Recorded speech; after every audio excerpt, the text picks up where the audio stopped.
નમસ્કાર, રિયલ ડિબેટમાં આપનું સ્વાગત છે। આજનો મુદ્દો છે, આજનો વિષય છે શ્રીલંકા બાદ કોનો વારો। શ્રીલંકામાં જે પરિસ્થિતિ જોઈ, જે દ્રશ્યો જોયા, રાષ્ટ્રપતિને દેશ છોડવો પડ્યો અને એક પરિવારના શાસનમાંથી શ્રીલંકા જે સ્થિતિમાં પહોંચ્યું દેવાના કારણે એ દ્રશ્યો આપણે જોયા। ઈરાનમાં પણ સ્થિતિ આજે આપણે જોઈ। બીજી તરફ જે એક પછી એક સર્વે આવી રહ્યા છે અથવા તો આગાહી થઈ રહી છે। પહેલા તો આઈએમએફે કહ્યું હતું કે ભાઈ એક વર્ષમાં એટલે કે આવતા વર્ષે વિશ્વના અનેક અર્થતંત્ર પર મંદીનો ખતરો છે। હવે બ્લુમબર્ગનો એક સર્વે સામે આવ્યો છે, તેમાં પણ એ જ વાત કહેવામાં આવી છે।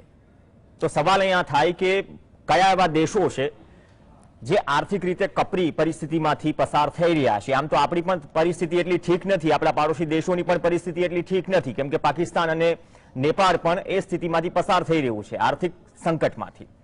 ચીનમાં પણ લાંબા લોકડાઉનના કારણે જે અર્થતંત્રનો ગ્રાફ છે એ ખાડામાં ગયો, એના પર પણ આ મુદ્દે અને આ મંચ પર ચર્ચા થઈ। વિશ્વ બેંકે પણ કહ્યું છે કે 69 જેટલા દેશ છે જે દેવામાં ડૂબી રહ્યા છે અને તેના કારણે આવનાર સમયમાં નિશ્ચિતપણે તેની અસર વૈશ્વિક અર્થતંત્ર પર પડશે, કેમ કે એક પછી એક અનુમાનો પણ દરેક સર્વેમાં ઘટી રહ્યા છે, ચાહે ભારતના જીડીપીની વાત હોય કે વિશ્વના સૌથી મોટા અર્થતંત્રની વાત હોય। આ તમામ પરિસ્થિતિઓ વચ્ચે 10 એવા દેશ પણ તેના વિશે પણ આપણે વાત કરીશું કે ત્યાં સ્થિતિ શું છે અને આવનાર સમયમાં એક તો મોંઘવારી સૌથી મોટો પ્રશ્ન છે। દરેક દેશવાસી તેને જીવી રહ્યો છે અથવા તો ભોગવી રહ્યો છે। અત્યારે થોડી કપરી પરિસ્થિતિમાંથી પસાર થઈ રહ્યા છે અને ઘણા બધા દેશોની જે સેન્ટ્રલ બેન્કો છે તેમને પણ મજબૂરીમાં વ્યાજદર વધારવો પડ્યો, કેમ કે ઇન્ફ્લેશનને કંટ્રોલ કરવો એ સૌથી મોટો પડકાર છે તમામ રાષ્ટ્રો માટે। પણ પગલાંની અસર વર્તમાન સમયમાં અથવા તો લાંબા ગાળે કઈ પ્રકારની થશે એ પણ એક મુદ્દો છે। આજે આ મુદ્દે ચર્ચા કરવા 3 ખાસ મહેમાન આપણી સાથે જોડાશે। સ્ટુડિયોમાંથી આપણી સાથે ડોક્ટર હાર્દિકભાઈ બ્રહ્મભટ્ટ જોડાશે અર્થશાસ્ત્રી તરીકે। હાર્દિકભાઈ, આપનું સ્વાગત છે। એમ્બેસેડર ડોક્ટર કેતનભાઈ શુક્લા પણ આપણી સાથે જોડાશે। કેતનભાઈ, આપનું પણ સ્વાગત છે। અને ડોક્ટર જયનારાયણભાઈ વ્યાસ પણ આપણી સાથે જોડાઈ ચૂક્યા છે। વ્યાસ સાહેબ, આપનું પણ સ્વાગત છે।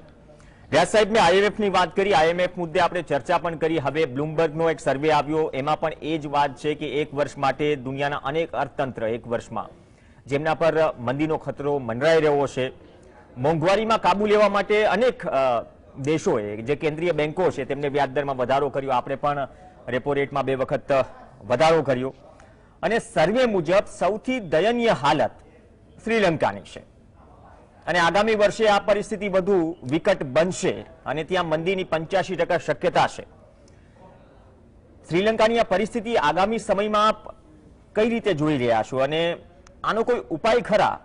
જે સ્થિતિ અને જે ચિત્રો આપણે શ્રીલંકામાં જોઈ રહ્યા છીએ અને તેનો આબેહૂબ અસર અથવા તો છાંટા બીજા બધા દેશોમાં પણ આપણે ઉઠતા જોયા, ઇન શોર્ટ કે ત્યાં પણ આર્થિક કટોકટી છે અને ત્યાંના લોકો અને ત્યાંની સરકારો આર્થિક કટોકટી સામે ઝઝૂમી રહી છે। પ્રવીણભાઈ, આપણે શરૂઆત એવા 3 બનાવોથી કરવી છે જે વિશ્વના અર્થવ્યવસ્થાને પ્રભાવિત કરતા હોય। એમાં પહેલું પરિબળ છે કોવિડ। છેલ્લા 2 વર્ષ કરતા વધારે સમયમાં લોકડાઉનથી માંડીને અનેક રીતે અર્થવ્યવસ્થાને ધીમી પાડવા માટે વૈશ્વિક વ્યાપ ધરાવતો કોવિડ કારણભૂત હતો। એને જગતની ધમધમતી અર્થવ્યવસ્થા, દાખલા તરીકે ચીન હોય કે અમેરિકા, એને પણ પોતાના સકંજામાં લઈ લીધું। ત્યાર પછી બીજું જ એવું કારણ આવ્યું, એ યુક્રેન ને રશિયાના યુદ્ધનું। આ યુદ્ધને કારણે પણ મોંઘવારી વધી અને દરેક દેશની, મોટાભાગના દેશોની સેન્ટ્રલ બેંક, એટલે આપણે જેમ રિઝર્વ બેંક ઓફ ઇન્ડિયા છે તેમ, એમણે આ ફુગાવાને રોકવા વ્યાજ દર વધારવા પડે। જો કે એની અવળી અસર ઘરાકી પર અને મોંઘવારી પર થશે, પણ લેસર ઓફ ધ 2 ઇવિલ્સ એ મને લાગે છે કે એમણે પગલું લેવાનું રહેશે। શ્રીલંકાને લાગેવળ કે છે ત્યાં સુધી હું માનું છું કે worst is just there, any peak પર પહોંચ્યા છે। ઇટ્સ નોટ ઓવર એઝ યet, પણ હું નથી માનતો કે આ દેશની અર્થવ્યવસ્થા તૂટી જશે અને શ્રીલંકા એમાંથી બહાર નહીં આવી શકે, કારણ કે વૈશ્વિક સંસ્થાઓ IMF થી માંડીને બીજી બધી એ હંમેશા આ પ્રકારની ઘટનાઓ ઘટે ત્યારે યુનાઇટેડ નેશન્સ, IMF વગેરેના ઇન્ટરવેન્શનથી એ જે પ્રભાવી દેશ હોય એને મદદ કરવા માટે પ્રવૃત્ત થતી હોય છે. એનું તાજેતરનું જ ઉદાહરણ આપણે જોઈએ તો ત્રીજું કારણ જે યુક્રેન અને રશિયાના યુદ્ધને કારણે વિશ્વભરમાં લગભગ ફેલાયેલી અન્ન કટોકટી માટે નિમિત્ત બન્યું, તેમાં યુનાઇટેડ નેશન્સના ઇન્ટરવેન્શનથી રશિયા તેમજ યુક્રેનના ઘઉં અને ખાદ્ય પદાર્થો હવે બહાર જવા, નાકાબંધીમાંથી બહાર જવા દેવા માટેની સમજૂતી એ બંને દેશો વચ્ચે થઈ છે. એટલે વૈશ્વમાં જયારે આ પ્રકારની ઘટનાઓ ઘટતી હોય ત્યારે IMF હોય કે વિશ્વ બેંક, એમની નજર પણ આ ઘટનાઓ ઉપર મંડાયેલી હોય છે અને સીધી આડકતરી રીતે આ સંસ્થા એ અર્થતંત્રને પાછું પાટે ચડાવવાનો પ્રયત્ન કરતું હોય છે. શ્રીલંકામાં જે લોકો જવાબદાર હતા આવક કરતા વધુ ખર્ચ કરવા માટે અને બિન ઉત્પાદક ખર્ચ કરવા માટે એ હવે સત્તાના સિંહાસનેથી જતા રહ્યા છે. આમ છતાંય શ્રીલંકામાં મંદી આવે એની શક્યતા 85% છે. એટલે દુનિયામાં સૌથી વધારે પ્રોબેબિલિટી જેને કહેવાય, શક્યતા કહેવાય, એ શ્રીલંકાનું અર્થતંત્ર એમાંથી પસાર થશે. એ જોતા આવનાર એકાદ વર્ષ શ્રીલંકાની આર્થિક કટોકટી અથવા અર્થવ્યવસ્થાની કટોકટી એ કેન્દ્ર સ્થાને ચર્ચામાં રહેશે. પણ બધાની મદદથી, જેમ ભારતે પણ શ્રીલંકાને મદદ કરી, ઘઉં આપ્યા, ચોખા આપ્યા, ડીઝલ ને કેરોસીન આપ્યા, એમ બીજા દેશો પણ યથકિંચિત મદદ કરશે અને મને લાગે છે કે બધા ભેગા થઈને શ્રીલંકાને આ મંદીમાંથી નીકળવા માટે મદદ કરશે, પ્રવૃત્ત થશે. ત્યાર પછી ત્રીજી મંદી છે, ત્રીજો પ્રશ્ન છે, ત્રીજી મંદીની ત્રીજો પ્રશ્ન છે જે મંદીને પ્રવૃત્ત થવા માટે જવાબદાર, એ અન્ન સુરક્ષાની તંગી. યુક્રેન અને રશિયાની નાકાબંધીમાં વિશ્વમાં અનાજની કટોકટી ઉભી થઈ, ખાદ્ય તેલની કટોકટી ઉભી થઈ, એવા ઘણા બધા ખોરાકના ઉપયોગમાં આવે એવા પદાર્થોની તંગી ઉભી થઈ અને એના કારણે એના ભાવ વધ્યા. ભાવ વધ્યા એટલે સ્વાભાવિક રીતે ફુગાવો વધે અને ફુગાવો વધવાનું આ ત્રીજું કારણ એ પણ સરવાળે મંદી તરફ લઈ જવાનું એક બહાનું છે અથવા કારણ છે. હવે આ ત્રણ કારણોને કારણે શું થયું? તો આ ત્રણ કારણોને કારણે ફુગાવો વધ્યો, મોંઘવારી વધી. મોંઘવારીને કાબુમાં રાખવા શું કરવું જોઈએ? તો નાણું મોંઘું બનાવવું જોઈએ. એટલે મોટાભાગની સેન્ટ્રલ બેન્કોએ વ્યાજના દર વધાર્યા, ફેડથી શરૂ કરીને ભારતીય રિઝર્વ બેન્કની વાત કરીએ ત્યાં સુધી. આ ઉપાય સારો છે, એના થકી મોંઘવારી ઉપર કાબુ આવશે, કારણ કે ખરીદ શક્તિ ઘટશે. પણ જયારે ખરીદ શક્તિ ઘટે ત્યારે સ્ટેગફ્લેશન જેને કહેવાય છે, સ્થિત ગતિકરણ, એ વધવાની શક્યતા પણ ખરી. એટલે આ જે પગલાં છે વ્યાજ દર વધારવાના, એ ઘણા મહદઅંશે ફુગાવાને રોકવા, મોંઘવારીને નાથવામાં કારગત રહે. પણ એની સાથે સાથે જો આ સ્ટેગફ્લેશનના વિષચક્રમાં આ બધા દેશો સપડાયા તો એ મંદીને પોષનાર પરિબળ બનશે. એટલે આવનાર 1 કે 2 વર્ષ, મારા મત પ્રમાણે 2 વર્ષ, વૈશ્વિક ક્ષેત્રે ચીન ઇન્ક્લુડેડ, ચીનની ત્યાં પણ મંદી આવવાની શક્યતા 20% છે. સૌથી વધારે આ બધા દેશોમાં ન્યુઝીલેન્ડની છે, 33% છે. એટલે આ બધા જે મંદીની શક્યતા વાળા દેશો છે એમને પણ કંઈક બ્રીધિંગ ટાઈમ મળશે, જે એકચ્યુઅલી હજુ એટલા બધા ગંભીર રીતે ઘવાયા નથી, તેમને પણ બ્રીધિંગ ટાઈમ મળશે અને પોતાના અર્થતંત્રને સુધારવા માટેનો એક કારણ મળશે. એટલે આ બધામાં ઘણા મિત્રો મને પૂછે છે કે પાકિસ્તાન કેમ મંદીમાં ખલાસ નથી થઈ જતું? તો એનું એક કારણ એ છે કે પાકિસ્તાન ચાલુ રહે આ દુનિયાના એક દેશ તરીકે એમના માટે એમાં ક્યાંક એમનું રાજકીય હિત સમાયેલું છે. એ અમેરિકાનું પણ છે. તમને જો ખ્યાલ હોય તો અમેરિકાએ એમના જે વિદેશ મંત્રી છે બ્લિન્કેન, એમણે પાકિસ્તાનમાં ગયા ત્યારે એવું કહ્યું હતું કે અફઘાન યુદ્ધમાંથી અમેરિકા ઓછામાં ઓછા નુકસાનથી બહાર નીકળ્યું, તે માટે અમે પાકિસ્તાનને પણ આભારી છીએ. રશિયા પણ એને એક બફર સ્ટેટ તરીકે જુએ છે. એટલે પાકિસ્તાનને એક આ બીજી બાજુથી ચીન પણ છે, મદદ મળતી રહેશે. અને પાકિસ્તાનની જે જીઓ પોલિટિકલ બાઉન્ડ્રીઝ છે એની અગત્યતાને કારણે પાકિસ્તાન મંદીમાં સપડાય કે ગમે તે થાય, પણ પાકિસ્તાનનું અર્થતંત્ર તૂટી પડે એવી શક્યતાઓ બહુ નહીવત છે, કારણ કે કોઈને કોઈ તો એનો હાથ ચાલવા વાળું નીકળી આવશે. એટલે આ પરિસ્થિતિમાં જ્યારે વૈશ્વિક મંદીના મંડાણ થાય છે ત્યારે આપણા માટે ચિંતાની બાબત એ હોવી જોઈએ કે શ્રીલંકા, જેને આપણે મદદ કરીએ છીએ, આપણો પાડોશનો દેશ છે, તે સૌથી વધારે ફસાણું છે. બાકી એશિયાના દેશોમાં વધતે ઓછે અંશે મંદીની અસર ઓછી થશે. અને એ ઓછી થશે કારણ કે એશિયામાં કૃષિ અર્થતંત્રનો પણ પ્રભાવ છે અને સર્વિસ સેક્ટર ના અર્થતંત્રનો પણ પ્રભાવ છે. એટલે એશિયામાં આની અસર કદાચ એટલી બધી ન થાય અને એશિયા ઝડપથી આમાંથી બહાર પણ આવી શકે. ભારતને પણ આ મંદીનો ઝટકો વાગી જ ગયો છે. રૂપિયો મોંઘો થયો છે, રૂપિયો સસ્તો થયો છે ડોલરની સરખામણીમાં, અને એના કારણે એના વિકાસથી મળતી આવક ઘટી છે અને આયાત ખાસ કરીને ક્રૂડ ઓઇલની ને ખાદ્ય તેલની અને હથિયારોની એના માટેની જે નાણાં જોઈએ ડોલર ટર્મ્સમાં એ વધ્યા છે.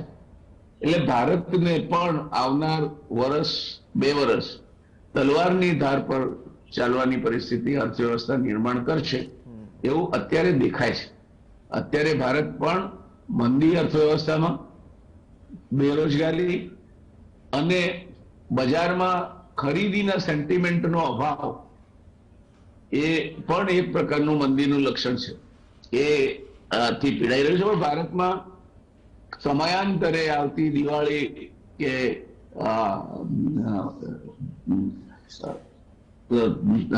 ઉત્તરાયણ કે હોળી જેવા તહેવારોમાં બહુ મોટી સંખ્યામાં લોકો પહેલા ખરીદતા હોય એનાથી થોડું પણ ખરીદે છે, કારણ કે ઘરે બાળકો છે અને બાળકોને નિરાશ નથી કરી શકાતા.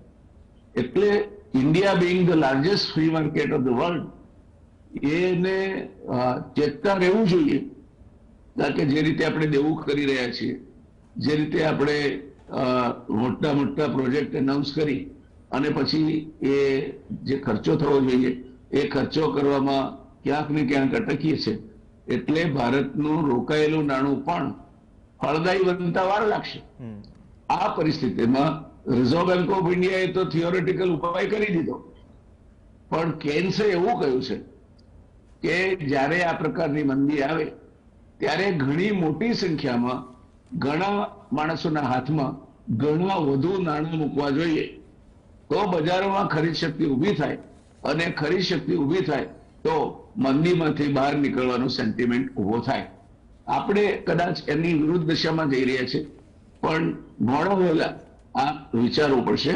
અને એ રોકાણ એ ભારત સરકારે અને રાજ્ય સરકારોએ કરવું પડશે કે જે એવી હેતુલક્ષી અને ગરીબીલક્ષી યોજનાઓ હોય કે જેનાથી તમે સમાજના ખૂબ મોટી સંખ્યામાં ગરીબીની રેખા નીચે જીવતા અથવા ગરીબીની રેખાથી સહેજ ઉપર જીવતા લોકોના હાથમાં પર્સનલ ડિસ્પોઝેબલ ઇન્કમ એટલે વધારે નાણાં ખર્ચ કરવા માટે મૂકી શકો. આ અઘરું છે પણ અશક્ય નથી. તમે ફોકસ્ડ રહીને ચાલો એટલે અર્જુનને પક્ષીની એક આંખ જ દેખાય તે પ્રકારના ધ્યાનથી તમે તમારો લક્ષ્યવેધ કરવા માટે નિર્ધાર કરીને ચાલો તો મને લાગે છે કે આ મુશ્કેલીઓ એવી નથી કે જે ભારતને ડૂબાડી. પણ સવાલ એ છે કે આવનાર 1 વર્ષમાં આ બાબતમાં સંપૂર્ણ સ્પષ્ટતા સાથે અને કાગત ઉપાયો કહી શકાય એવા ઉપાયો સાથે ભારત સરકારે સૌથી વિશેષ અને ત્યાર પછી રાજ્ય સરકારોએ પણ પ્રવૃત્ત બનવું પડશે, તો આપણે આ કટોકટી પાર કરી જઈશું. પ્રવીણભાઈ. જી, બહુ સારી વાત કહી કે કટોકટી અને સાથે તલવારની ધાર પર ચાલવા જેવી સ્થિતિ થાય અથવા થઈ રહી છે તો તેના હિસાબથી તૈયારીઓ પણ કરવું પડશે અને જાગવું પણ પડશે અને સ્વીકારવું પણ પડશે કે તકલીફ છે, બધી જ જગ્યાએ તકલીફ છે. ડોક્ટર કેતનભાઈ શુક્લા, જે સાહેબે વાત કરી, રિપોર્ટ્સની પણ વાત કરી, પણ ખાસ તો જે વર્લ્ડ બેંક કહે છે વિશ્વના જે નાના અને મધ્યમ કદની ઇકોનોમી ધરાવતા જે 107 જેટલા દેશો છે દેવાના ડુંગર પર છે અને 2023 સુધીમાં શ્રીલંકા જેવી સ્થિતિ ઊભી થવાની શક્યતા છે, વર્લ્ડ બેંક કહે છે. એમાંથી 69 દેશ એવા છે કે જ્યાં 2022માં બેરોજગારી, ખોરાકની અછત અને દેવું જે ભરપાઈ નથી કરી શકતા તેના કારણે અરાજકતા ફેલાય, લોકો રસ્તા પર આવ્યા, તોફાનો કરશે, જે આ બે કન્ટ્રીમાં થઈ રહ્યા છે. જો વિશ્વ બેંકના સંકેત અને આગાહી સાચી માનીએ તો પહેલા પાકિસ્તાન તૂટશે અને પાકિસ્તાનની હાલત પણ શ્રીલંકા જેવી થાય એવી આપ શક્યતા જોઈ રહ્યા છો, અને થાય તો એના કારણો કયા હોઈ શકે? આ સિવાય પાકિસ્તાન ઉપરાંત કયા દેશો છે જેની સ્થિતિ ગંભીર છે? અમે એવું છે, જયનારાયણભાઈએ જે સમજાવ્યું કે કોવિડ અને યુક્રેન વોર, એ બંનેને જે ગંભીર પરિસ્થિતિ થઈ, કોવિડમાંથી બહાર આવી ગયા હતા, પણ યુક્રેન વોરના પછી એનર્જી અને ફૂડ ક્રાઇસિસ થઈ, તે પ્રોબ્લેમ છે. પણ એનાથી મોટો પ્રોબ્લેમ છે કે જે આપણે હવે ચર્ચામાં જોઈશું, એ અમેરિકાની ઇકોનોમી અને ફેડ છે. અત્યારે જોવા જઈએ તો 19 દેશ બેંકરપ્સીની કગાર ઉપર છે કે જેમાં 990 કરોડ લોકો સંડોવાયેલા છે. એમાં ઓલરેડી લોન ડિફોલ્ટ વાળા કન્ટ્રી છે લેબેનોન, રશિયા, સુરીનામ, જામ્બિયા અને શ્રીલંકાએ આઝાદી પછી એટલે 1948 પછી પહેલીવાર ડિફોલ્ટ ડિક્લેર કર્યો. એક વીકનો જે ગ્રેસ પીરિયડ હતો એ પછી ના કરી શક્યા. બેલારુસ મોરલેસ ડિફોલ્ટની વર્જ ઉપર છે. હવે આજે આપણે ડિફોલ્ટ જોઈએ તો ડિફોલ્ટમાં શું પ્રોબ્લેમ હોય છે? તો જે લોન ડિફોલ્ટ છે એ દુનિયામાં ટોટલ $1.4 ટ્રિલિયન છે. એના જે 17% છે $237 બિલિયન એ અત્યારે લોન ડિફોલ્ટમાં ફસાઈ ગયા હોય એવું લાગે છે. હવે આ થવાનું કારણ શું છે? અત્યારે એકદમ સડનલી યુક્રેન વોર ચાલતી હતી, પરિસ્થિતિ ખરાબ થઈ ગઈ હતી, તો આનું સૌથી મોટામાં મોટું જે કારણ છે અમેરિકા છે. કેમ? તો આજે અમેરિકાના છેલ્લા જે જીડીપીના ડેટા આવ્યા તો છેલ્લા 2 ત્રિમાહીમાં એટલે પહેલા 0.5% અને આજે 0.9% જીડીપી ફોલ થઈ છે. એટલે એને આપણે ટેકનિકલ રિસેશન કહી શકીએ કે જો 2 ક્વાર્ટરમાં ડિપ્રેશન આવે તો. હવે એ લોકો ડિક્લેર ક્યારે કરે? તો એવું જરૂરી નથી કે રિસેશન તરત જ ડિક્લેર થાય. ઘણી વાર 3 મહિના 4 મહિના એટલે લોકોની જે નેશનલ ઇકોનોમિક કાઉન્સિલ છે એ ડિક્લેર કરતી હોય છે. પણ ફેડના જે ચેરમેન છે એમને 18 વર્ષનો એક્સપિરિયન્સ છે પવેલનો, તો એમનું માનવું એવું છે કે અમેરિકામાં રિસેશન આવવાના ચાન્સીસ ના કહી શકાય, કારણ કે ત્યાં આગળ જે અનએમ્પ્લોયમેન્ટ છે 40 વર્ષમાં ઓછામાં ઓછી છે અને 10 લાખ નોકરીઓ ખાલી પડી છે. એટલે એ જોવા જઈએ તો અમેરિકાની પરિસ્થિતિ જે આપણે લાગે છે એટલી ખરાબ ન હોય, પણ પ્રોબ્લેમ ક્યાં થયો છે? તો ફેડનું માનવું છે, એમણે અત્યારે 0માંથી 2.5% જે ફેડ રેટ વધાર્યો, એટલે કે ગઈકાલે 75 પોઈન્ટ બેઝિસ બીજો વધાર્યો, એટલે ઇન્ફ્લેશન એમનું કેવું છે કે 9%માંથી 2% સુધી લાવશે. આ જ વસ્તુ યુરોપિયન બેંક કરી છે, જે રિઝર્વ બેંક, એ આપણે પણ 2 વાર કર્યું. પણ જો અમેરિકા બીજી 3 થી 4 વાર કરે તો પછી એને જે શું થાય? તો એને લીધે આખી દુનિયામાં એક ક્રાઇસિસ આવે. યુરોઝોન ઓલરેડી ક્રાઇસિસમાં છે, યુરો બોન્ડમાં પ્રોબ્લેમ છે. તો એ જો હજુ બીજા 2-3 હાઈક આવે તો એને લીધે આખી વર્લ્ડની ઇકોનોમી જે ઇન્ટરકનેક્ટેડ છે એને આખા વૈશ્વિક જે કહેવાય કે 2008 કરતા પણ મોટી ક્રાઇસિસ ઊભી થઈ શકે. હવે આ જે ઇકોનોમિક ડાઉનટર્ન અત્યારે આવી રહ્યો છે એને લીધે શું શું થઈ શકે?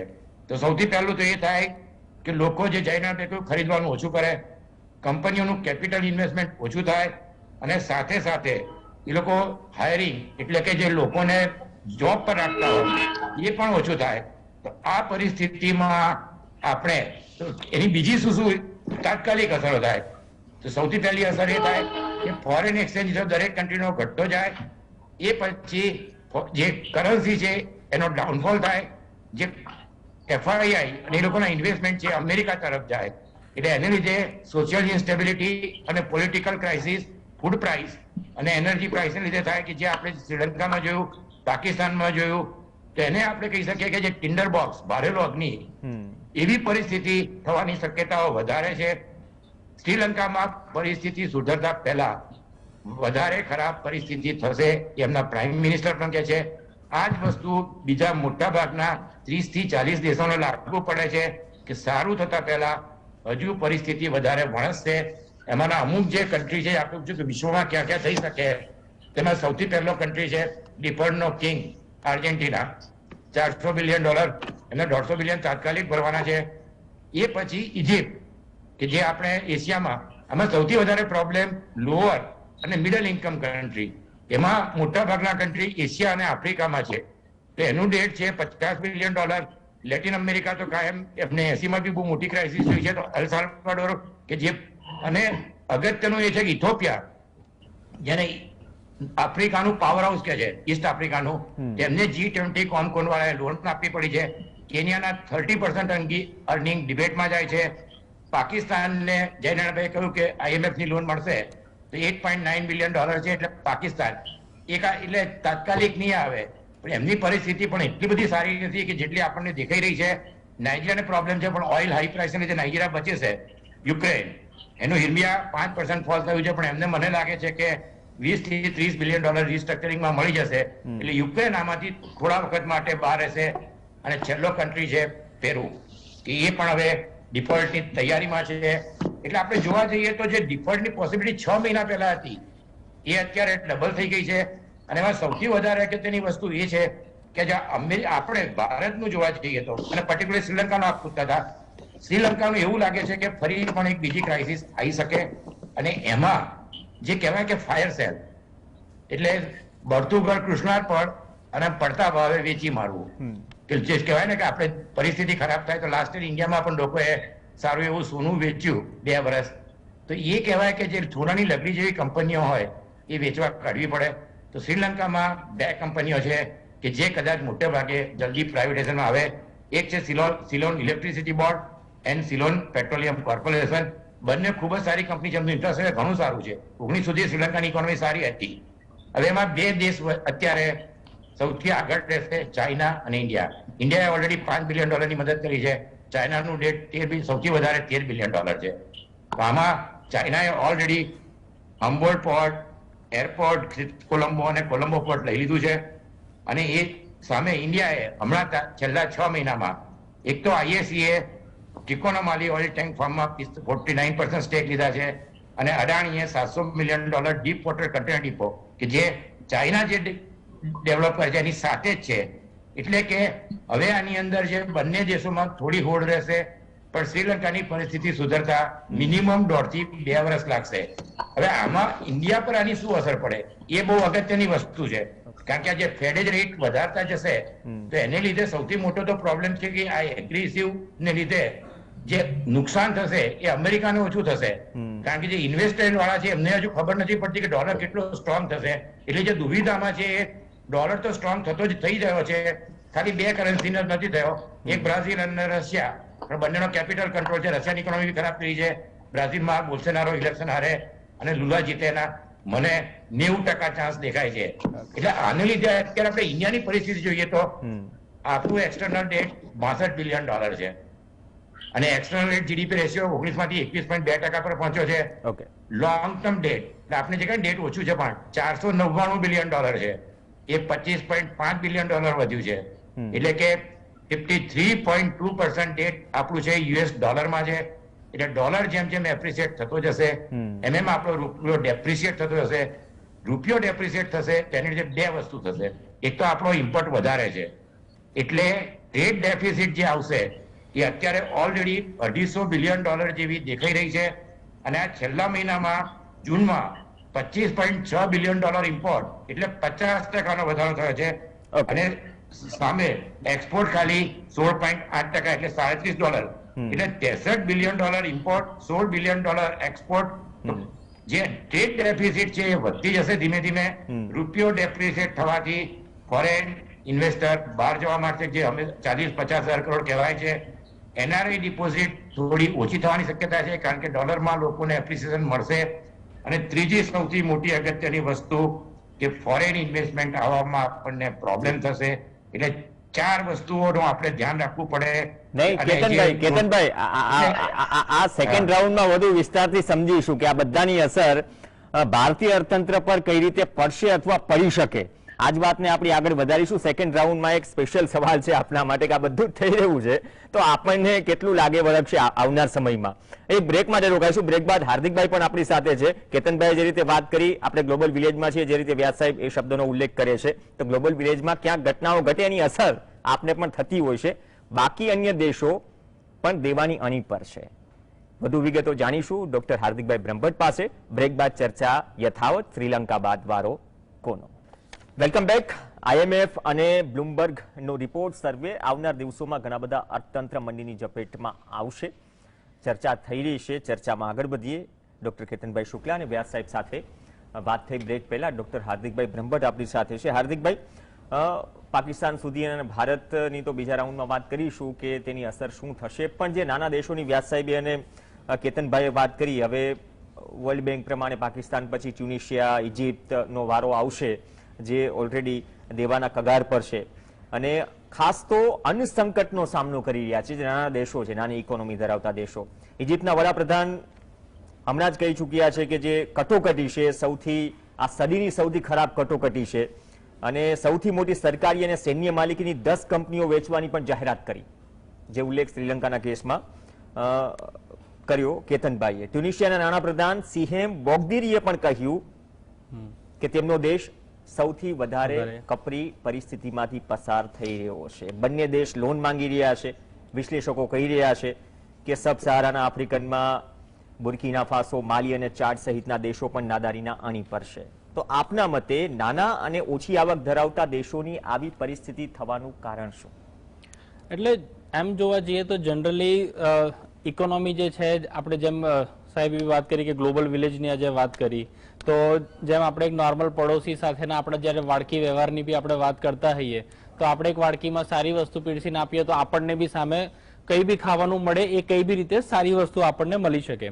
જ્યારે કોરોના વાયરસથી જ્યારે માંડ આજે બધું આખી વર્લ્ડ આજે જ્યારે ઉપર આવી રહ્યું હતું તો એ જ ટાઈમની અંદર શ્રીલંકાની અંદર આ વસ્તુ થઈ. પછી યુક્રેન વોરની આપણે આ બધી વસ્તુની વાત કરીએ તો ક્યાંક ને ક્યાંક આને ઇકોનોમિક્સમાં એવું કહેવામાં આવે છે જેને રિપલ ઇફેક્ટ કહેવામાં આવે છે, કે જે કન્ટિન્યુઅસલી ચાલે જ રાખે છે અને તરત એનો કટ નથી આવી શકતો.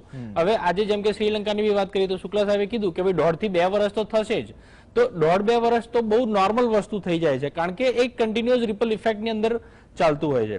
આપણે પાકિસ્તાનને થોડા માટે છોડી દઈએ, પણ એમ કહેવામાં આવે કે ભાઈ પાકિસ્તાનથી પનામા સુધી આખો જે બી પટ્ટો છે કે જે બી આખો બેલ્ટ છે એ કન્ટિન્યુઅસ અત્યારે ઇકોનોમિક ડિસ્ટ્રેસમાં ચાલી રહ્યો છે, કે ક્યાંક ને ક્યાંક પ્રોબ્લેમ નડી રહ્યા છે. પાકિસ્તાનને થોડા માટે છોડી દઈએ તો એક બીજો એક દેશ એવો છે કે જેના પર થોડીક ચર્ચા ઓછી થઈ રહી છે, એનું નામ છે નેપાલ. નેપાળની અંદર બી જેમ આપણે વાત કરી કે ફૂડ ને ફ્યુઅલની ક્રાઇસિસ ઘણી બધી થઈ રહી છે અને રિટેલની અંદરનું ઇન્ફ્લેશન જોવામાં માનીએ તો 8.56% વધી ગયું છે, જે કદાચ પાછલા 6 વર્ષની અંદરનું હાઈએસ્ટ માનવામાં આવે છે. ને એની સાથે સાથે જેમ ઇજિપ્ત માટેની વાત કરી કે 2022ની અંદર મેની અંદર $20 મિલિયન લોન માટેની વાત થઈ હતી, કે IMF સાથેનું બી ડિસ્કશન થયું હતું. અર્જેન્ટિનાની વાત કરી તો હવે અર્જેન્ટિનાની અંદર લેવા જઈએ તો અર્જેન્ટિના, નાઇજેરિયા, આપણે યુથોપિયા, કેન્યા, પનામા, અલ્બાનિયા, આ બધા વિશે બી વાત કરીએ તો આ બધાના મુદ્દાની અંદર ખાલી ઇકોનોમિક ફેક્ટર નથી, આ બધાની અંદર સેમ મુદ્દો ચાલી રહ્યો છે, પોલિટિકલ મુદ્દો બી. જ્યારે ફિનાન્સ મિનિસ્ટર છોડીને જતા હોય કે જ્યારે આજે મંત્રીગણનું કેબિનેટ અંદર ચેન્જ થઈ જતું હોય તો એની અંદર હવે આપણે વાત કરીએ અર્જેન્ટિના વિશે તો એક્સેસિવ પ્રિન્ટિંગ તમે જ્યારે કરો તો એના લીધે ગમે ત્યારે બી નોર્મલી ઇકોનોમિકમાં પ્રોબ્લેમ આવવાનો છે. ડિમાન્ડ સપ્લાય વિશે વાત કરો તો there is always going to be the problem whenever you discuss about all the things. હવે આફ્રિકાના વિશે આપણે વાત કરીએ તો જેને જનરલી કહેવાય છે આફ્રિકન હોર્ન કહેવામાં આવે છે, તો 1.5 કરોડ લોકો એવા છે કે જે ભૂખમારીનો સામનો બી કરી રહ્યા છે. હવે 1.5 કરોડ લોકો જ્યારે ભૂખમારીનો સામનો કરે છે તો આસપાસના બીજા બધા દેશો જેમ પાકિસ્તાનને ખવડાવવા, કોડિયો ખવડાવવા કોઈ આવી જાય છે દર વખતે, બરાબર, અત્યારે જેમ કે ચાઇના બી આવી જશે જેના પર આપણે ચર્ચા કરીશું. પણ આ બધા દેશો એવા છે કે જે યુરોપિયન યુનિયન બી આજે ભેગું થાય કે યુનાઇટેડ નેશન બી ભેગું થાય તો બી આ બધા મુદ્દાઓ પર ફોકસ કરવામાં નથી આવતો. હમણાં 24 કલાક પહેલાની જ આપણે વાત કરીએ તો ઈરાકની બી વાત કરીએ, ઈરાનની બી વાત કરીએ તો આજે પ્રોટેસ્ટ થઈ રહ્યું છે. જેમ 69 એવા નાના મોટા દેશો એવા છે જેની આપણે ચર્ચા કરી કે એની અંદર બી પ્રોટેસ્ટ થવાના ચાન્સીસ છે. તો પ્રોટેસ્ટ ખાલી ઇકોનોમિકલ મુદ્દા પર નથી થતા. 2011ને યાદ કરો તો લિબિયાની અંદર ગદ્દાફીના સામે સિવિલ વોર થયો હતો, તો એની અંદર બી લોકો આજે રોડ ઉપર કેમ આવી ગયા હતા કે લોકોએ બી વિરોધ શેના માટે કર્યો? તો એ ખાલી ઇકોનોમિક મુદ્દા નતા, પણ પાણી ઉપર ટેક્સ લાગેલા હોય કે અમુક પોલિટિકલ વૃત્તિઓ કે અમુક જે નિયમો બી લાગુ કરવામાં આવે એ બી બહુ ઇમ્પોર્ટન્ટ આજે થઈ જતા હોય છે. જેમ સ્ટોક એક્સચેન્જની વાત કરી કે આજે લાઈવ ન્યૂઝમાં બી આજે એક વસ્તુ છે કે આજે બમ્પર બહુ સારી રીતે ઊંચા ઉછાળા મારી રહ્યું છે સ્ટોક એક્સચેન્જ, કે એફઆઈઆઈ આજે ધીરે ધીરે માલ વેચી રહ્યું છે. તો આજે નોર્મલ નાના નાના માણસે બી થોડું ઘણું ઇન્વેસ્ટમેન્ટ કરવું પડે. નાના માણસનો બી પૈસો જ્યારે માર્કેટની અંદર ઇકોનોમીની અંદર આવશે તો આજે ઇકોનોમી ચાલશે. પણ સામાન્ય માણસ જ્યારે ઇકોનોમી ડાઉનફોલમાં ચાલી રહી હોય, નાઇજીરિયાની વાત કરીએ તો 2011ના ફિગરની ઉપર બેઝ કરો તો સારામાં સારું પરફોર્મન્સ ચાલતું હતું 2010ની અંદર. આઈ થિંક શુક્લા સાહેબ also weed agree with this. પણ એના પછીનું જોવા જઈએ તો એન્યુઅલ ઇન્ફ્લેશન એનું 16.95% રિપોર્ટ થયું. તો એના કારણે આજે ક્યાંક ને ક્યાંક ઇકોનોમિક ડિસ્ટ્રેસ વધી રહ્યું છે. તો ખાલી એવું નથી કે રૂપિયો કે ડોલર્સ કે આપણા એકલાને પ્રોબ્લેમ થઈ રહ્યો છે, આપણને બી પ્રોબ્લેમ છે, પણ મીનવાઇલ નાના દેશોને વધારે પડતો પ્રોબ્લેમ થઈ રહ્યો છે. કારણ કે ક્યાંક કાં તો એક્સેસિવ પ્રિન્ટિંગ છે, કાં તો એમનું બોરોઈંગ છે, કાં તો ધીમે ધીમે એમનું કોઈ ના કોઈ જગ્યાએ કનેક્શન એમના માય બાપ તરીકે યુએસ બેઠું છે, કાં તો માય બાપ તરીકે ચાઇના બેઠું છે. તો આ બધા મુદ્દાઓ એવા છે કે જે બહુ ઇમ્પોર્ટન્ટ છે, જેના પર ઇન્ડિયાએ બી થોડું ધ્યાન રાખવું પડશે. પ્રવીણભાઈ, ઓકે, ધ્યાન રાખવું પડશે. અને બીજી વાત કે ચલો શ્રીલંકામાં તો મેજોરિટી પોલિટિક્સનો ભોગ બની રહી છે જનતા, એ પણ એક અલગ મુદ્દો છે. પણ જે તકલીફમાં છે દેશો, દેવાના ડુંગર પર છે. વ્યાસ સાહેબ, થોડું ફ્લેશબેકમાં જઈએ. તમે થોડી ચર્ચા તો કરી હતી થોડું વિસ્તારથી. 1980ના દાયકામાં જે સ્થિતિ હતી, 1980માં જે દેવામાં ડૂબેલા દેશો હતા એને પોતાની ભૂલ સુધારવાના બદલે સત્તા ટકાવી રાખવા પર વધારે ફોકસ કર્યું. કેમ કે આઈએમએફ લોન આપવા માટે સબસિડી નાબૂદીની શરતો મૂકે છે, જે સત્તા દેશો સત્તા ગુમાવવાના ભય ટાળે છે. 4 દાયકા પછી શું 1980નો વાયરો ફરી સુસવાટા સાથે 2022માં આવી રહ્યો હોય એવી પરિસ્થિતિ આપ જોઈ રહ્યા છો? બે વસ્તુ છે. મોટું વાવાઝોડું આવે ને ત્યારે દાભડાના જૂથ હોય કે નાનું ઘાસ હોય એ તત્કાલીન વાંકું વળી જાય છે અને પછી વાવાઝોડું પસાર થઈ જાય પછી પાછું ઊભું થઈ જાય. જેમ નાના દેશોની બફર અથવા તો આ પ્રકારનો શોક એબ્સોર્બ કરવાની શક્તિની મર્યાદિતતા છે, પણ એટ ધ સેમ ટાઈમ એને પાછા કાર્યાન્વિત કરતા એટલો બધો સમય નથી લાગતો.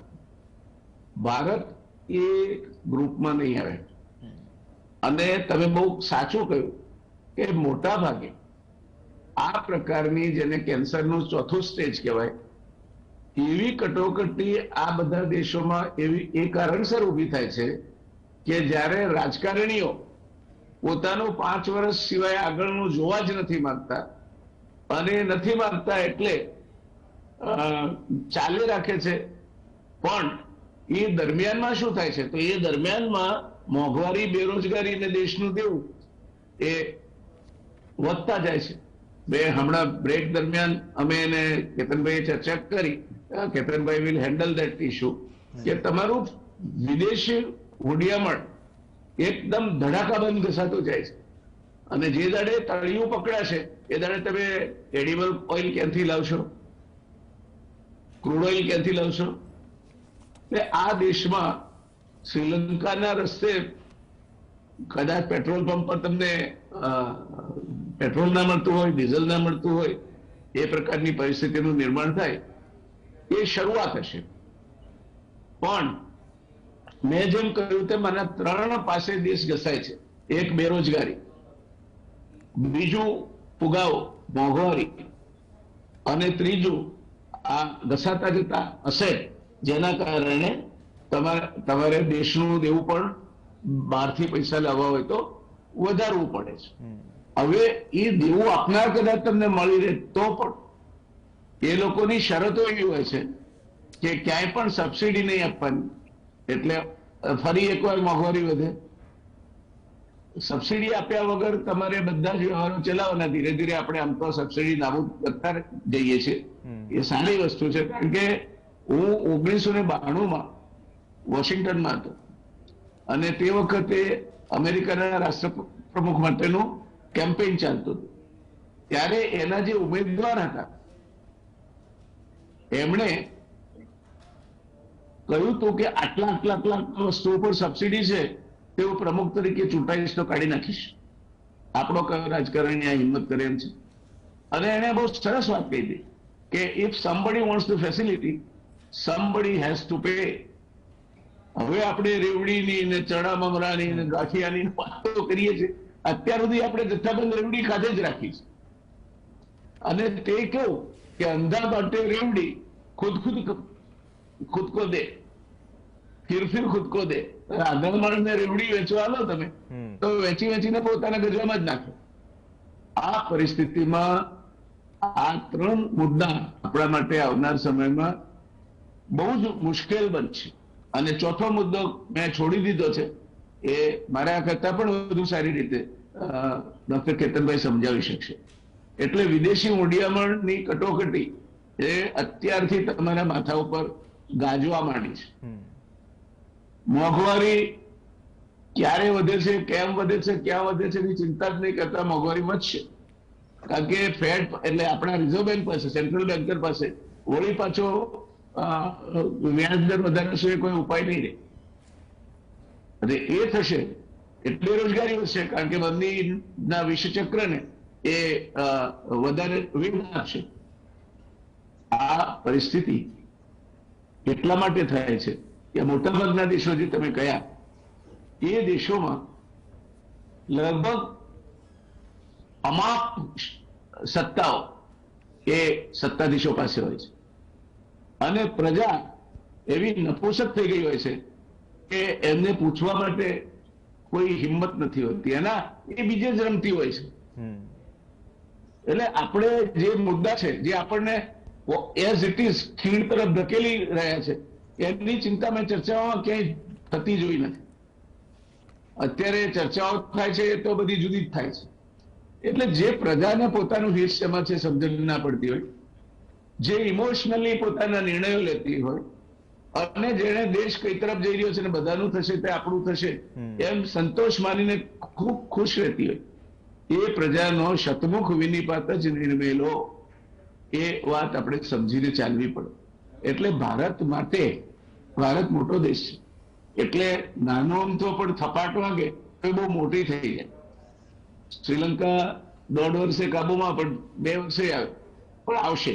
પણ શ્રીલંકા જેવી પરિસ્થિતિ આપણે પહોંચ્યા, જો વિદેશી મૂડીયામણ ખલાસ થઈ ગયું તો આપણે એક એવી પરિસ્થિતિમાં મુકાઈશું કે નિસહાય થઈને એ પરિસ્થિતિ જોઈ રહેવા સિવાય અને દેશના હિતને ખૂબ મોટી થપાટ મારે એવા પરિબળો બહાર આવતા આપણે જોઈશું. દેશની પ્રજાને ભગવાન સદબુદ્ધિ આપે, સાચા મુદ્દાઓ સમજવાની તાકાત આપે અને દેશ હિતમાં એમના જે નેતાઓ છે એમણે જ ચૂંટીને મોકલ્યા છે એ કે તે પ્રમાણે જ્યાં જ્યાં આપણે પણ કંઈ કામ કરવાનું હોય ત્યાં કરવું પડે. કઈ આપણા રાજનેતાઓ પાસે કોઈ જાદુઈ લાકડી નથી, પણ એ રાજનેતાઓએ પણ આ મોંઘવારી, બેરોજગારી આ બધાને પોતાના વ્યક્તિગત ઇસ્યુ ન બનાવવા દે અને દેશની પ્રજા સમક્ષ ખુલીને વાત કરવી જોઈએ કે ભાઈ અમારી અપેક્ષા તમારી પાસેથી આ છે અને તમે અમને મદદ કરો. તો મને લાગે છે કે પ્રજા અને રાજા એટલે લોકશાહીમાં ચૂંટાયેલા પ્રતિનિધિ એ બે ભેગા થાય તો તમે આમાંથી નીકળી તો નહીં શકો પણ પ્રમાણમાં ઓછા નુકસાને તમે બહાર આવી શકશો. બાકી આ બધી ક્રાઇસિસ છે આપણે 80ના દાયકામાં જોઈ, પછી સોનું ગીરવે મૂક્યું, પછી લાયા, પછી વળી પાછું ઉદારીકરણનો વાયરો ફૂંકાણો.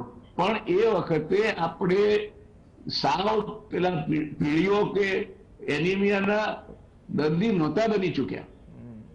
આજે એ પરિસ્થિતિ એક કરતા વધારે ક્ષેત્રે આપણા સામે મોં ફાડીને ઉભી છે. હવે તમારે જે કરવું હોય તે કરો. રામવિલાસ પાસવાન માટે એવું કહેવાતું હતું કે he is a monsoon forecaster of politics. કોઈ પણ પાર્ટીનું શાસન આવે રામવિલાસ પાસવાન તો એમાં હોય જ. રાજકીય હવામાન શાસ્ત્રી એમ હવામાન શાસ્ત્રીની માફક આપણે ત્યાં પણ કેટલાક હવામાન શાસ્ત્રીઓ એવા છે કે જે આ બધી બાબતોને કોઈ પણ પાર્ટીની અંગત પ્રેસ્ટીજનો મુદ્દો માને છે અને પાર્ટી એટલે બધાને નોકરી આપે, પાર્ટી એટલે ખાવા આપે, પાર્ટી એટલે કટકી કરવા દે, એને પાર્ટી માને છે. એટલે મુશ્કેલીઓ વધશે કેતનભાઈ વિદેશી મુદ્રા વિશે ખાસ કહેશે એટલે હું એના ઉપર નથી ભાર મૂકતો. પ્રવીણભાઈ. ઓકે, ધન્યવાદ સાહેબ. મુશ્કેલીઓ વધશે ત્યાંથી સાહેબે અટકાવ્યું છે અને દોરી તમને આપી છે. કેતનભાઈ, તમે ભારત પરની અસરોની આપણે વાત કરતા હતા. હવે જે સંકટ છે મોંઘવારીથી લઈને અન્નની કટોકટી, ને મોટાભાગના દેશો જે ટોપ 10 સ્ક્રીન પર ચાલી રહ્યા છે, મોટાભાગે તરિયા ઝાટક છે, ફોરેન એક્સચેન્જ ઉત્પાદન ઝીરો છે, એ સ્થિતિમાં છે. તો આપના હિસાબથી આજે ગ્લોબલ વિલેજમાં જે અસરો થઈ રહી છે, આટલા બધા દેશો દેવાના ડુંગર પર છે અથવા તો કટોકટીમાં છે, તો તેની અસર ભારત પર, ભારતીય અર્થવ્યવસ્થા પર કઈ રીતે અને કેટલી પડી શકે આવનાર સમયમાં? આમાં એવું છે કે આને માટે એક સ્ટાન્ડર્ડ છે, US dollar aggregate sovereign index. અત્યારે ઇન્ડેક્સ ડિસ્ટ્રેસમાં છે, એટલે એની ઇમ્પેક્ટ થશે. તો આપણું ટોટલ ડેટ છે $614 બિલિયન, કોમર્શિયલ બોરોઈંગ છે એમાં $226 billion, short term date credit $110 billion અને એનઆરઆઈ ડિપોઝિટ $141 બિલિયન. એનો અર્થ કે 78% આમાં ટોટલ એક્સટર્નલ ડેટ છે. મેં પહેલા કહ્યું કે એક્સટર્નલ ડેટ જો છે આપણું, એમાં 1 યર એટલે 1 વર્ષમાં આપણે $200 બિલિયન આપવા પડે. આપણી ટ્રેડ ડેફિસિટ $250 બિલિયન જઈ રહી છે. આ પરિસ્થિતિમાં ડોલર જેટલો ઉપર જાય અને ઓઇલની પ્રાઇસ જેટલી વધે, તો એ પ્રમાણે આપણું જે ડેટ છે, મેં પહેલા પણ કહ્યું કે 53.2% ડોલરમાં છે. એટલે રૂપિયો ડેપ્રિસિએટ થાય એટલે આપણું ડેટ ઓટોમેટિક વધી જાય કે 53%, 55% થઈ જાય, 56% થઈ જાય. સામે જ્યારે આપણે બોરોઈંગ કરવું હોય તો હવે દુનિયામાં બોરોઈંગ ઓછું મળવું મુશ્કેલ થઈ જશે. એટલે મેં જે કહ્યું જંગ બોન્ડ, તો આર્જેન્ટિના બોન્ડ છે અત્યારે 20 સેન્ટ પર ડોલર ચાલે છે. શ્રીલંકાના બોન્ડ છે એની વેલ્યુ 30% ઘટી ગઈ છે. એટલે આ પરિસ્થિતિમાં આપણે પ્રોબ્લેમ શું થાય? તો આપણે 4 પ્રોબ્લેમ છે ઓલરેડી. એક કરંટ એકાઉન્ટ ડેફિસિટ, બીજું અનએમ્પ્લોયમેન્ટ. મેં પહેલા કહ્યું કે અમેરિકામાં રિસેશન છે પણ અનએમ્પ્લોયમેન્ટ રેટ 40 વર્ષમાં સૌથી ઓછો છે અને 10 લાખ જોબ ખાલી છે. બીજી વસ્તુ કે તમારું યુરોપ કે અમેરિકા, જાપાન 2 વર્ષ મંદિરે તોય પરિસ્થિતિ ખરાબ નહીં થાય, કારણ કે એ લોકોને, જે જયનારાયણભાઈએ કહ્યું, મારું એવું માનવું છે કે પાડાના વાંકે પખાડીને ડામ જીવવામાં થાય. જ્યારે અમેરિકા અને યુરોપને 2 વર્ષ તકલીફ પડે, પણ બાકીના દેશોમાં ભૂખમરો અને પર્ટિક્યુલરલી એક સંસ્કૃતમાં શ્લોક છે, ભૂભક્ષિત કિમ ન કરોતિ પાપમ. એટલે જ્યાં સોશિયલ અનરેસ્ટ બધે વધી રહ્યો છે, આપણે જે 80 કરોડ લોકોને અનાજ આપવું પડે છે, તો આમાં એક છે આપણે જે કહેવાય કે વેદ અને ઉપનિષદમાં લખ્યું છે, પૂજારી હોય કે હું ખાઉં એ પ્રસાદ છે, એટલે તમે મને આપો અને તમે ઉપવાસ કરો. એટલે આમાં રેવડી જે કહીએ છીએ આપણે, એ શબ્દ ખોટો છે, કારણ કે અમેરિકામાં કોવિડમાં $1.9 ટ્રિલિયન બીજાને પેકેજ આપ્યું હતું અને ગઈકાલે છેલ્લા 1.5 વર્ષથી માથાકૂટ ચાલતી હતી, એમના એક જ સેનેટર રોક્યા હતું, માનચેન, એ હવે માની ગયા છે. એટલે બીજું મને લાગે છે કે $800 થી $900 બિલિયન બીજું પેકેજ 3 થી 4 મહિનામાં આવશે. એટલે આ બધી વસ્તુઓ કરવી પડે. એનું એક કારણ છે કે ડિમાન્ડ સાઇડ, અને બીજી અગત્યની વસ્તુ એ છે કે એ લોકોની સોશિયલ સિક્યુરિટી. મેં જર્મનીમાં અને યુરોપમાં લોકોને જોયા છે 15-20 સુધી કામ નથી કરતા. એ લોકોને અનપ્લોયડ એલાઉન્સ મળે છે, ચિલ્ડ્રન એલાઉન્સ મળે છે. એટલે આ બધી પરિસ્થિતિમાં ભારતમાં જે ગરીબ, અને હું એવું માનું છું કે અપર મિડલ ક્લાસ હવે લોઅર મિડલ ક્લાસ થઈ ગયો છે, એટલે એમને આપણે ગરીબ ગણીએ, અને મિડલ ક્લાસ તો આજે જઈને હવે કોઈ 80 પછી જે પરિસ્થિતિ સુધરી છે, તો 90 પછી પરિસ્થિતિ સુધરવાને બદલે એટલા માટે બગડી કે 1% લોકો, એટલે કોર્પોરેટની લોકોને ઘણો પ્રોફિટ થયો, પણ દુનિયાના લોકો છેલ્લા 20 વર્ષમાં ખૂબ જ ગરીબ થયા છે. એમની ઇન્કમ ઓછી થઈ ગઈ છે. જે આપણે ત્યાં પણ 10% લોકો 25,000 ઉપરના એ રીચ છે, બાકીના 90% એનાથી નીચે છે. એટલે આ પરિસ્થિતિમાં આપણે જે આપણું જે ઓવરઓલ ફોરેન એક્સચેન્જ રિઝર્વ છે એ અત્યારે 590 એટલે 630 માંથી થયું છે, ઘટી રહ્યું છે. એટલે આ બધી પરિસ્થિતિમાં સરકારે પગલાં લેવા પડશે, લોકોને મદદ કરવી પડશે, કારણ કે આપણે ત્યાં એવી કોઈ વેલફેર સ્કીમ નથી કે લોકો પાસે એટલા પૈસા નથી હોતા. એટલે 80%, 70 થી 80% લોકોને જો પરિસ્થિતિ ગંભીર થાય તો મદદ કરવી પડે. નહીં તો એમાં 2 વસ્તુ થઈ શકે, એક તો ભૂખમરો, સોશિયલ ઇન્સ્ટેબિલિટી, અને પછી જે બીજા બધા જે તોફાનો થઈ રહ્યા છે. એટલે આવી પરિસ્થિતિ અત્યારે 60 કન્ટ્રીમાં છે.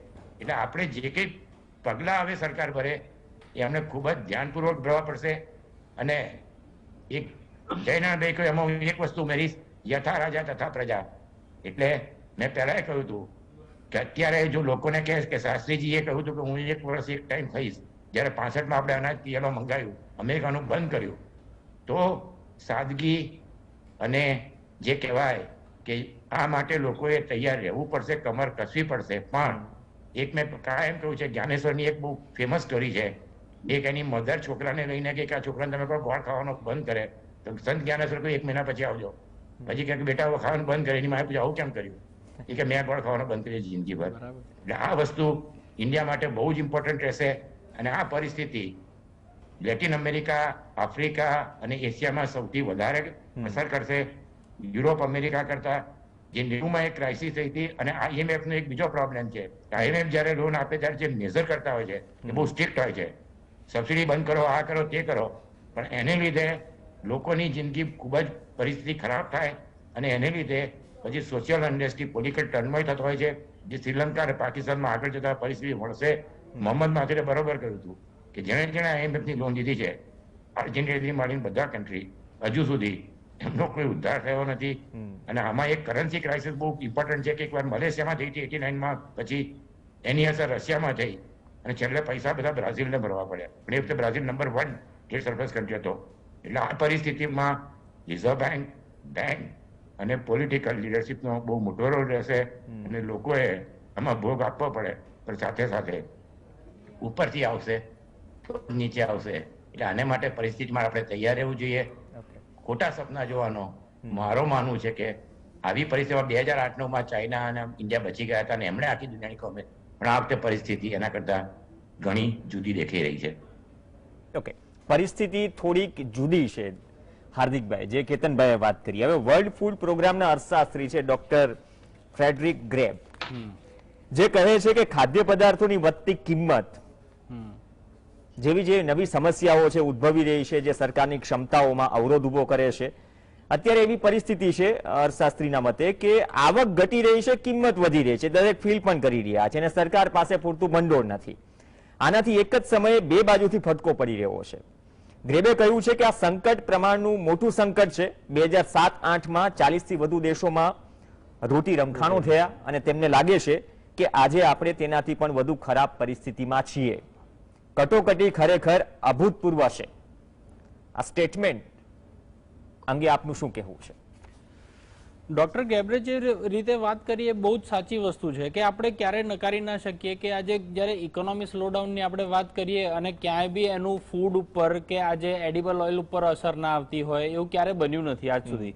જો આપણે 2008ની બી વાત કરીએ કે એની સાથે સાથે થોડા 2-3 વર્ષ પહેલાની બી આપણે વાત કરીએ, ભલે કોરોના કાળ રહ્યો, કોરોના ટાઈમની અંદર બી આપણે એ વસ્તુ જોવામાં જઈએ તો ક્યાંક ને ક્યાંક એ વસ્તુ આપણી સામે બી આવી હતી કે લગભગ 40 એવા દેશો હતા કે જ્યાં બી થોડી આવી કટોકટીની મામલી હતી અને ત્યાં ભૂખમરાનો સામનો લોકોએ કરવો પડ્યો હતો.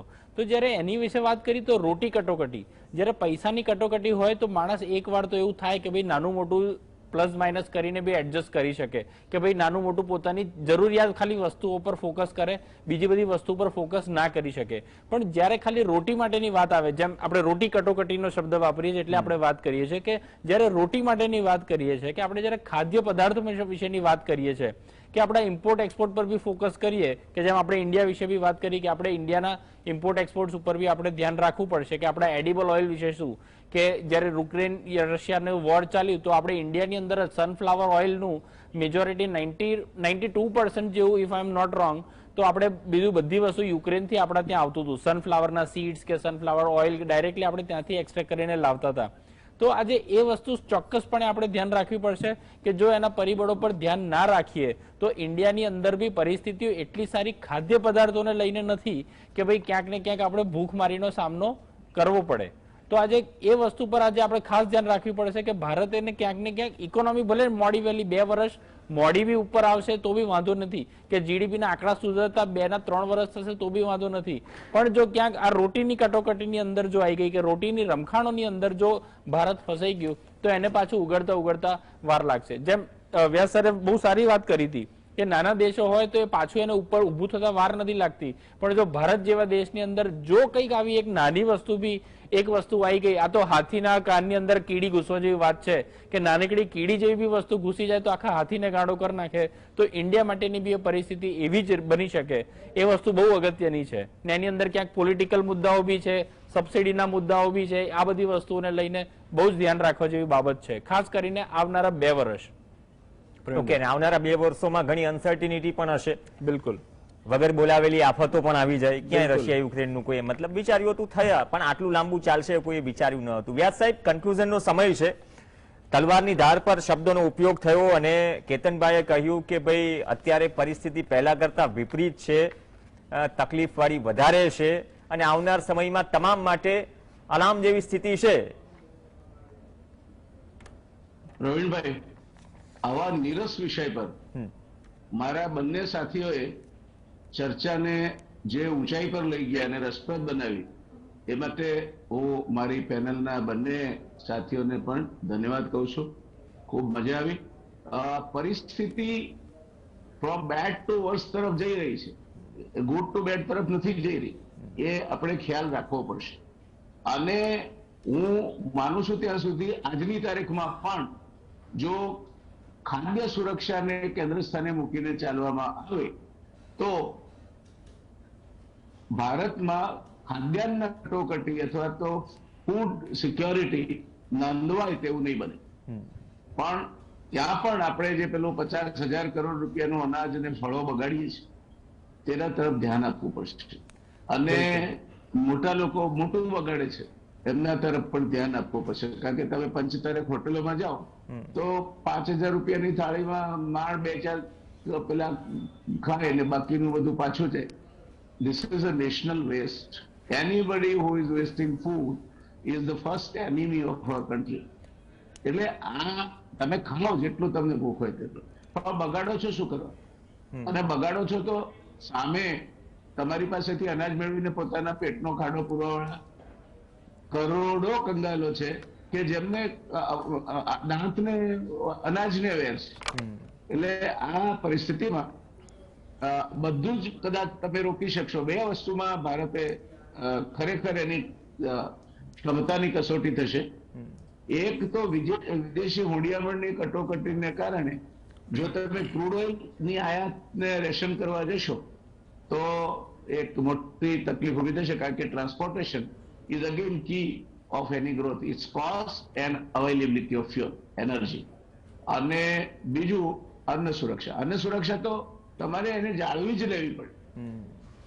ખેડૂતને રાજી રાખવો જ પડે.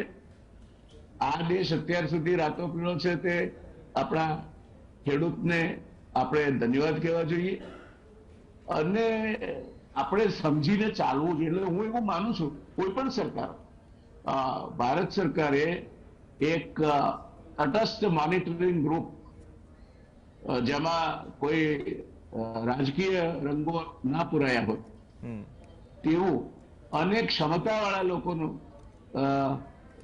રચવું જોઈએ અને એને નીતિ આયોગ એ ભલામણ કરી શકે ને એ ભલામણો ના સ્વીકારવી હોય તો કારણો સાથે નીતિ આયોગને કહેવું પડે કે આ કારણથી અમે નથી સ્વીકારી શકતા. અને એ પછી વહીવટી તંત્ર એ ભલામણોનો અમલ કરવા માટે બંધાયેલું હોય. જો આવું કરીએ આપણે તો મને લાગે છે કે હજુ શૂળીનો ઘાસ સોએ સરી જાય એવી પરિસ્થિતિ થઈ શકે.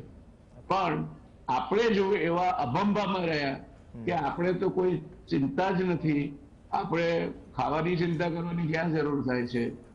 આ બધા સ્ટેટિસ્ટિક્સ છે ને, they are double aged tool. કોઈકે એવું કહ્યું છે કે there are 3 kind of lies. 3 પ્રકારના જૂઠાણા છે. 1 વ્હાઇટ લાઈ, સફેદ જૂઠ. બીજું પ્લેન લાઈ, ચોખ્ખું જૂઠાણું. અને ત્રીજું સ્ટેટિસ્ટિક્સ. એટલે સ્ટેટિસ્ટિક્સ માણસને હાથીએ પુરવાર કરી શકે અને હાથીને સસલું પુરવાર કરી શકે. એટલે આપણને જે આંકડા પણ આપે ને પ્રમાણિકતા પૂર્વક આપતું હોય તંત્ર, તો મને લાગે છે કે એ સ્ટેટિસ્ટિક્સ આ દેશને તારવામાં ઉપયોગી થઈ શકે. પણ કમનસીબે ઇન્ડિયન સ્ટેટિસ્ટિકલ ઇન્સ્ટિટ્યૂટ અને આપણા વિદેશમાં રહેલા નિષ્ણાતોનું વજન ઘટ્યું છે. એમને પાછા પ્રવૃત્ત કરવા જોઈએ અને આ કટોકટી છે એમ સમજી અને પ્રધાનમંત્રીશ્રીને એમની સાથે વાત કરી અને એમની સલાહ પણ બાધ્ય હોય તે રીતે લેવી જોઈએ. મોટા ભાગે પંચો નિમાય છે, આવા બધા કમિટીઓ નિમાય છે, પણ એના અહેવાલો પછી ધૂળ ખાતા પડ્યા રહે છે. એ ન થાય અને આપણે યુદ્ધના ધોરણે પગલા લઈએ તો હું માનું છું કે મોડું તો થયું છે, પણ હજુ વાત વણસી નથી ગઈ. એ ખ્યાલમાં રાખવું જોઈએ. ધન્યવાદ પ્રવીણભાઈ. ધન્યવાદ સર. વાત વણસી નથી અને વધુ નુકસાનીમાંથી બચવાના તમામ શક્ય પ્રયાસો કરવા જોઈએ. અને અન્નની વાત કરી વ્યાસ સાહેબ પણ એ ઉલ્લેખ કરી ચૂક્યા છે કે ચીન બાદ સૌથી વધારે અનાજ ભારતમાં બગડે છે, સડે છે અથવા તો પલળે છે. વર્ષે 7 કરોડ ટન.